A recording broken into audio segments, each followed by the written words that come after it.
नमस्कार, आप देख रहे हैं खबर दोपहर और मैं हूं आपके साथ विभा उपाध्याय। बुलेटिन की शुरुआत इस वक्त बड़ी खबर के साथ। आरसीपी सिंह ने बहुत बड़ा दावा किया है। उन्होंने कहा है कि बिहार में महागठबंधन खत्म हो चुका है, अब महज इसकी घोषणा होना ही बाकी है। बिहार में सरकार नाम की कोई चीज नहीं है। नीतीश कुमार में कोई ताकत अब नहीं रह गई है। नीतीश कुमार श्रेयहीन हो चुके हैं। तो ये बड़ा दावा इस वक्त आरसीपी सिंह की तरफ से किया जा रहा है, जिसमें उन्होंने सीधे तौर पर कहा कि जिस महागठबंधन की सरकार की बात आप कर रहे हैं वो महागठबंधन कब का खत्म हो चुका है। बिहार में कोई सरकार अभी नहीं है और सिर्फ औपचारिक ऐलान होना ही बाकी है।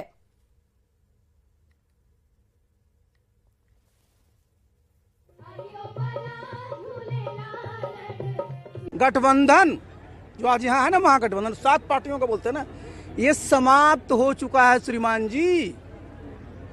आप देख रहे हैं ना, दोनों जो मुख्य पार्टी आरजेडी जेडीयू, उनका बयान सुन रहे हैं ना, तो गठबंधन समाप्त हो चुका है। अब इसका मात्र घोषणा बाकी है। दोनों देख रहे हैं कि कौन पहले, अंग्रेजी में एक शब्द कहते हैं ब्लिंक करता है, वही हाल है। क्या लग रहा है सरकार कहीं ना कहीं गिर जाएगी? अरे सरकार है ही नहीं। बिहार में सरकार है, आपको लगता है कि है क्या? इन लोगों ने महागठबंधन एक भी कोई कार्यक्रम नहीं बनाया, कोई विचारधारा नहीं बची, कोई कार्यक्रम नहीं बचा, तो काहे की सरकार, काहे की पार्टी, कुछ बचा ही नहीं, सब समाप्त हो चुका है। नीतीश बाबू कमजोर किया जा रहा है। अरे अब तो नीतीश बाबू में कोई ताकत ही नहीं रह गई जी। वो तो पूरी तरह से फेल कर गए। तो नीतीश बाबू में ताकत कहाँ है? अब तो जो भी उनको श्रेय मिलता था ना, वो एकदम श्रेयहीन हो गए।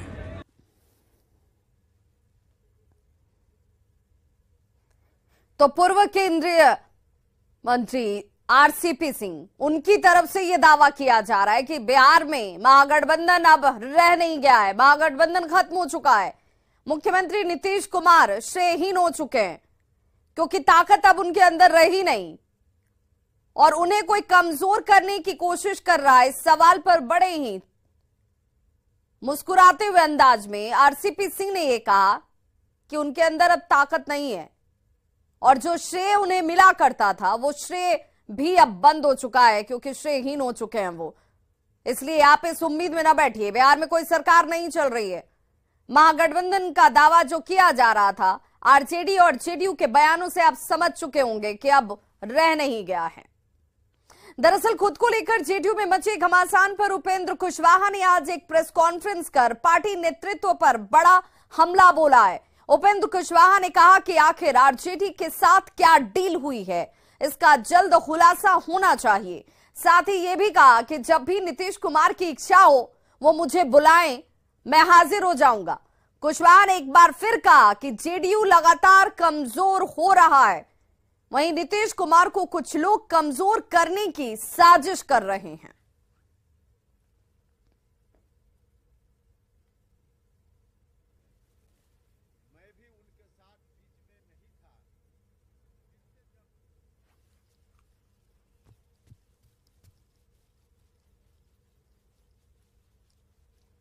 नीतीश जी कमजोर हुए राजनीतिक रूप से, तो हम उनके साथ फिर से आ गए, खड़े हैं मजबूती से।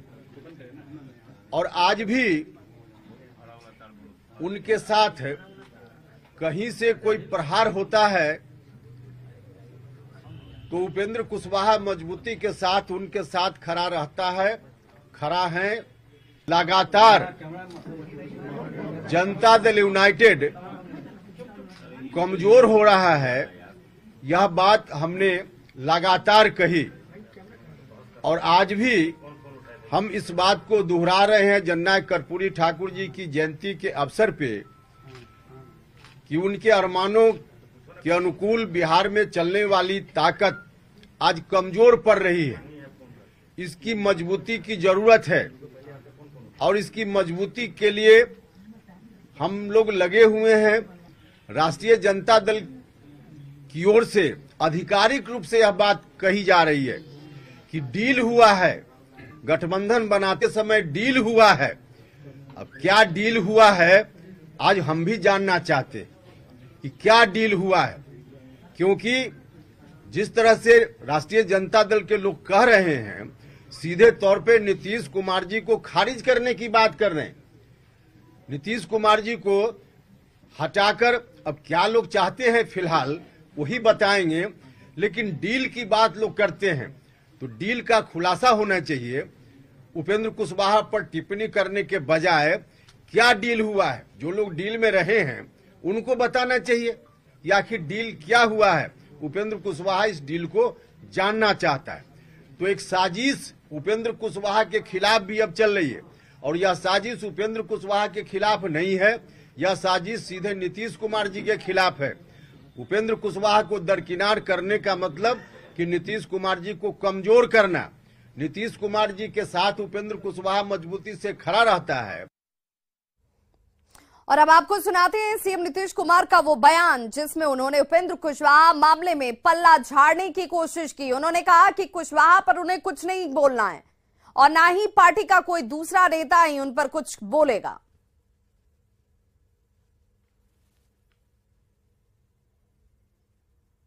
गठबंधन को लेकर सवाल खड़ा हो रहा है कि गठबंधन ठीक से नहीं चलेगा। गठबंधन को लेकर सवाल खड़ा हो रहा है। ना उनके किसी बात पर मत पूछिए, वो छोड़ दीजिए। सर जो मन में आवे बोलते रहे, उन्हीं से पूछिए। कोई हमारी पार्टी का कोई आदमी कुछ नहीं बोलेगा।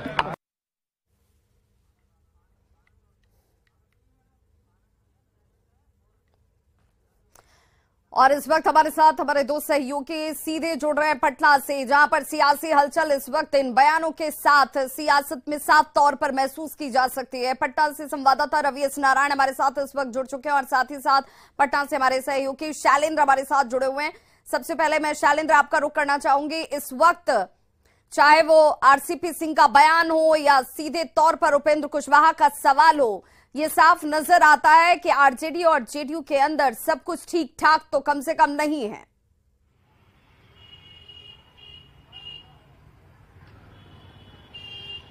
बिल्कुल, देखिए जिस तरीके से नेताओं के बयान आ रहे हैं उससे तो ये साफ जाहिर है कि महागठबंधन में सब कुछ ठीक नहीं चल रहा है। और खास तौर पर देखिए जिस तरीके से उपेंद्र कुशवाहा का बयान आता है, नीतीश कुमार का बयान आता है और उसी समय आरसीपी सिंह भी यह बोलते हों, तो ये जो खेल चल रहा है, सियासी खेल है, इसे समझने की कहीं ना कहीं जरूरत है। और खास तौर पर अब चर्चा कई तरीके की होने भी लगी है। जिस तरीके से उपेंद्र कुशवाहा ने मोर्चा खोला और खुद जदयू ने उन्हें अब किनारा लगाने के लिए ठान लिया है, तो ये अब कहीं ना कहीं इस बात की भी चर्चा है कि क्या आरसीपी सिंह, उपेंद्र कुशवाहा और तमाम ऐसे जो चेहरे हैं, क्या वो एक मंच पर आएंगे। भविष्य में क्या होगा यह कहना बहुत ही मुश्किल है, लेकिन जिस ओर बिहार की सियासत जा रही है, एक बड़ा इशारा आ रहा है कि कुछ न कुछ खिचड़ी जरूर पक रही है। और जो नेता हैं जिनका मोह भंग हो रहा है महागठबंधन से, जदयू से, वो नेता भी कहीं न कहीं मंच की तलाश में है। उपेंद्र कुशवाहा का जो बयान आज आया, उस बयान से अब साफ ये कहा जा सकता है कि बहुत ज्यादा जगह अब उनके लिए जदयू में नहीं बचा हुआ है। कोई स्पेस अब जदयू में उन्हें मिलने नहीं जा रहा है जिस सोच के साथ वो आए थे या फिर जो उनकी मंशा हो। शैलेंद्र, वो स्पेस नहीं मिला इसलिए वो इस तरह के सवाल उठा रहे हैं, या सचमुच ऐसे सवाल जो हैं ये पार्टी के अंदर नेताओं को परेशान कर रहे हैं कि कहीं ऐसा तो नहीं है कि जेडीयू जो है वो खत्म हो जाएगी? देखिए दो बात है। एक तो पहला मामला है कि उपेंद्र कुशवाहा को स्पेस नहीं मिला, या फिर जिस बात पर वो पार्टी में आए थे वो पूरी नहीं हुई शायद। लेकिन आज जो उपेंद्र कुशवाहा बोल रहे हैं वो कहीं ना कहीं जदयू के जो आम कार्यकर्ता हैं, जब हम लोग बिना कैमरे के उनसे बात करते हैं, या विधायक हों या फिर मंत्री भी हों, वो लोग भी इस बात की चर्चा करते हैं। वो भी, उनको भी समझ में नहीं आ रहा है कि आखिर महागठबंधन में चल क्या रहा है। तो बिल्कुल, और ये ज्यादा परेशानी का सबब है, ये ज्यादा परेशानी का सबब है। और कम से कम उपेंद्र कुशवाहा के सवाल का ना सही, लेकिन पार्टी में उठ रहे हैं लोगों के मन में अगर कोई दुविधा है, कोई संशय है, तो उसका जवाब तो कम से कम जरूर पार्टी के शीर्ष नेतृत्व को देना चाहिए, चाहे वो ललन सिंह की तरफ से जवाब आए या मुख्यमंत्री नीतीश कुमार उसे स्पष्ट करें। लेकिन ये ऊहापोह वाली स्थिति कम से कम जेडीयू के लिए तो खतरनाक नजर आती है। रवि एस नारायण हमारे सहयोगी हमारे साथ जुड़े हुए हैं। रवि, क्या नहीं लगता कि इस वक्त दोनों ही परिस्थितियों में, दोनों ही हाथों में आरजेडी के लड्डू है? आरजेडी इस बात को लेकर भी अस्वस्थ होगी कि वो अपने ताकत को बढ़ा रही है, उसे किसी समाधान यात्रा की जरूरत नहीं है, सब कुछ ठीक ठाक है। अगर कुछ गलत हो रहा है तो उसके लिए जवाब देने के लिए जेडीयू ज्यादा सामने नजर आएगी। ये स्थिति इस वक्त नजर आती है बिहार की सियासत में जो सरकार चल रही है उसमें।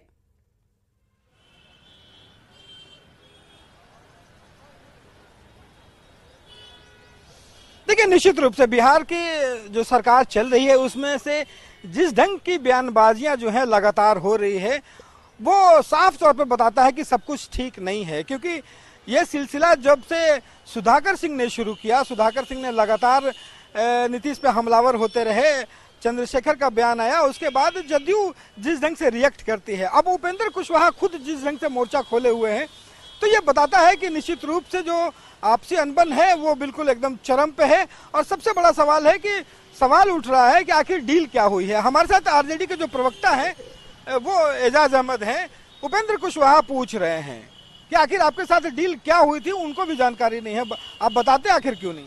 देखिए, पूरा देश और राज्य जान रहा है कि भारतीय जनता पार्टी को सत्ता से बेदखल करने के लिए, नफरत के खिलाफ मोहब्बत की राजनीति को आयाम देने के लिए, रोजगार के जो हमने वादे किए थे उसको पूरा करने के लिए और बिहार का सर्वांगीण विकास के लिए, जन सरकार के मुद्दे पर, जनहित के मुद्दे पर हमने जो उद्देश्य लेकर के सरकार बनाया है, तो सवाल पूरा देश जान रहा है।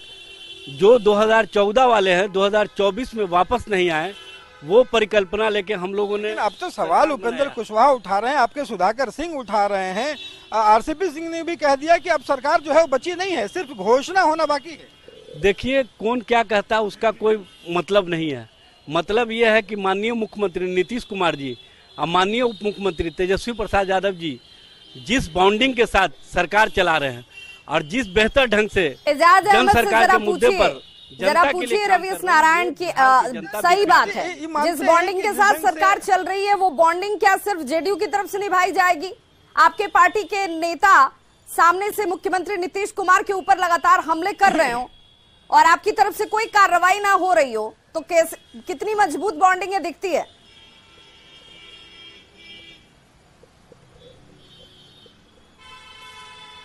बिल्कुल, ये सबसे बड़ा सवाल यही है और सब लोग के मन में यही सवाल उठता है कि जो गठबंधन है वो दोनों तरफ से चलता है। बात यही हो रही है कि सिर्फ जदयू क्यों, आपके यहाँ से जो लगातार सवाल उठा रहे हैं लेकिन कार्रवाई तो नहीं हो रही है। नोटिस देने के बाद कोई कार्रवाई आज तक हुई नहीं। देखिए, गठबंधन बेहतर समन्वय के साथ चल रही है और 7 दलों का गठबंधन है, ये महागठबंधन है।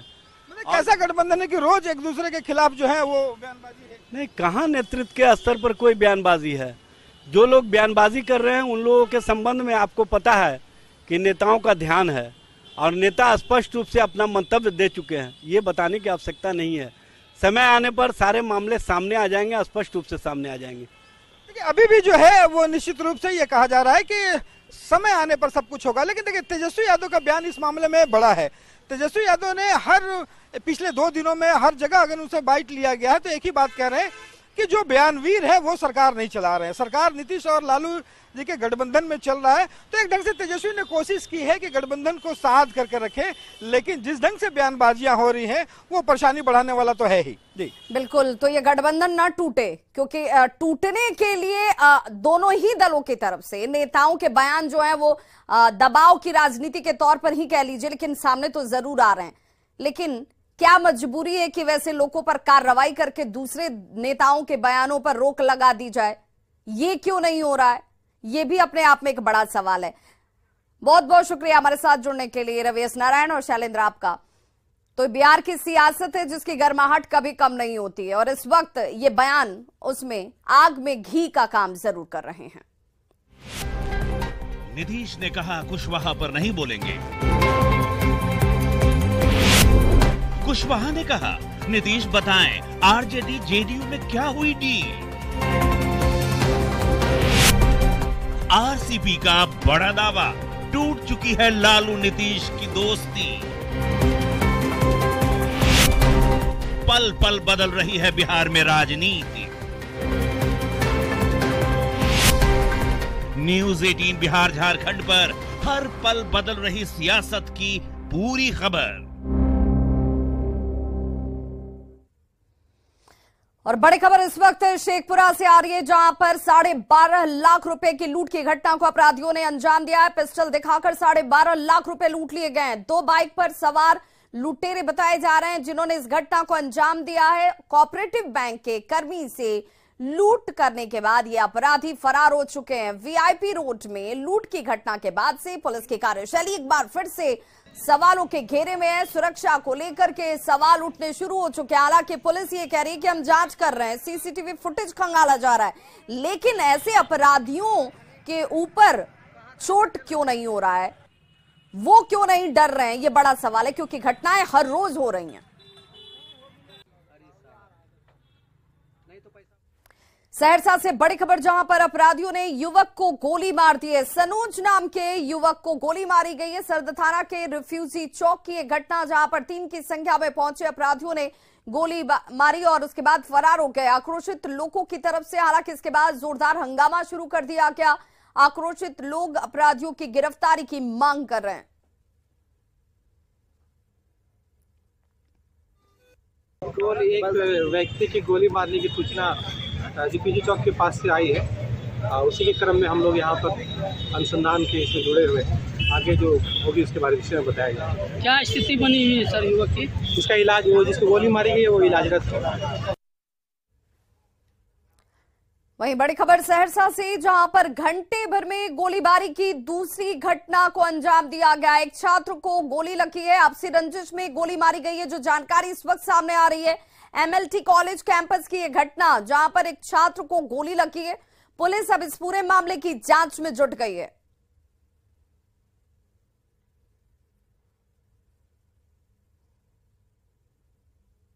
तो सहरसा से ये बड़ी खबर, जहां पर बेखौफ बदमाशों की तरफ से घटना को अंजाम दिया गया। एमएलटी कॉलेज के एक छात्र को गोली लगी है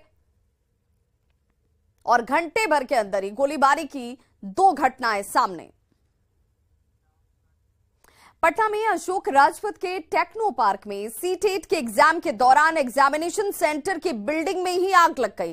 काफी मशक्कत के बाद हालांकि आग पर काबू पाया गया। आग लगने के पीछे के कारण यहां पर जो परीक्षा देने के लिए स्टूडेंट्स पहुंचे थे, उनके अंदर अफरा तफरी काफी देर तक नजर आई। सेंटर पर परीक्षा शुरू होने के दौरान ही सिस्टम में आग लग जाती है। आग लगने पर परीक्षा सेंटर पर परीक्षा दे रहे करीब 100 परीक्षार्थियों ने हंगामा शुरू किया और साथ ही दोनों पाली की परीक्षा को रद्द करने की मांग की गई।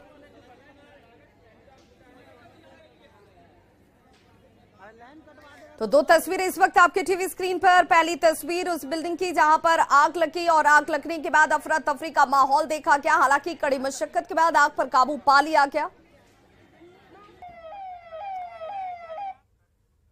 वहीं बड़ी खबर मुजफ्फरपुर से, जहां कोचिंग संचालक को गोली मारी गई है। अभिषेक त्रिवेदी पर फायरिंग की गई। अभिषेक त्रिवेदी गंभीर रूप से घायल बताया जा रहा है। अपराधियों ने 2 राउंड इस दौरान फायरिंग की।